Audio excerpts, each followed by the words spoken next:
साहब, भारत मेरी माता है और हल्द्वानी मेरी कर्म भूमि, और ये बस्ती जहां मैं रहता हूं, जहां मेरा जन्म हुआ, जहां मैंने बचपन देखा, जवानी देखी, यही मेरा घर है। कल मेरा घर तोड़ दिया जाएगा साहब। ये जो छत मेरे सर पर है, इसके अलावा मेरे पास कोई ठिकाना नहीं। मैंने अपनी जिंदगी में जो कुछ भी कमाया था, मेरी जमा पूंजी थी, वो मैंने सब इस पर लगा दी। जिस वक्त मैंने इस जमीन पर घर बनाया था, उस वक्त मुझे कोई रोकने नहीं आया था कि तुम घर मत बनाओ, ये रेलवे की जमीन है।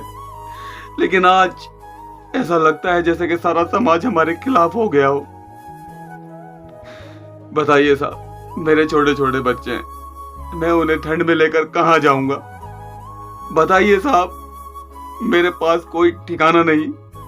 आखिर मैं इस घर को छोड़ के, इस बस्ती को छोड़ के जाऊं तो कहां जाऊं? कल को बुलडोजर आ जाएंगे, परसों को फोर्स आ जाएगी और मेरा घर तोड़ दिया जाएगा।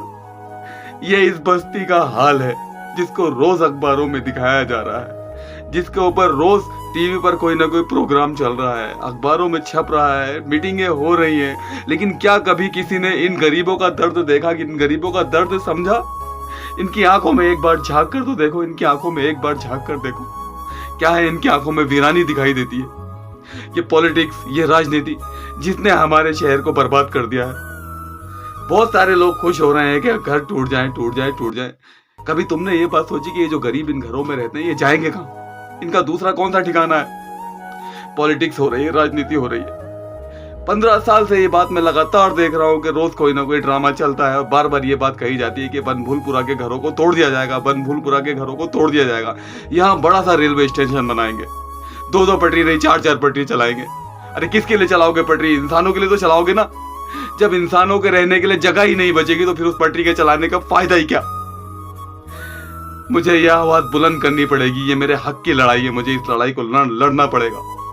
कल को जब आप मेरा घर तोड़ने के लिए आओगे, मेरे पास रहने का दूसरा कोई ठिकाना नहीं है, कोई ठिकाना नहीं है। साहब, ऐसा करना कि मेरी कब्र तक भी मुझे पहुंचा देना, दफना देना।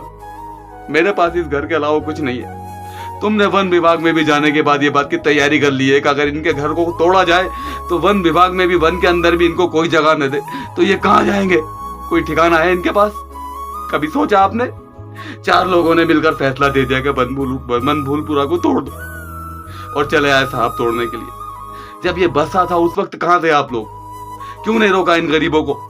आज आप रोक रहे हो उन्हें। आज जब इनका सब कुछ खत्म हो चुका है, वो मेरे बराबर में बेहतर रहते हैं बेचारे। अभी उन्होंने अपना मकान बनाया है, 2 बच्चे उनके, दोनों अपंग कमा के लेके आते हैं मजदूरी करके। जब अपने सर पे छत खड़ी करी है और आज तुम उनसे छत छीन लोगे, क्या गुजरेगी उनके दिल के ऊपर? वो मेरा ही तो भाई है जिसका मकान कल को टूटेगा। मेरे ही भाई बैठ के वहां पर कह रहे हैं कि अरे गफूर बस्ती टूटेगी, गड्ढे टूटेंगे।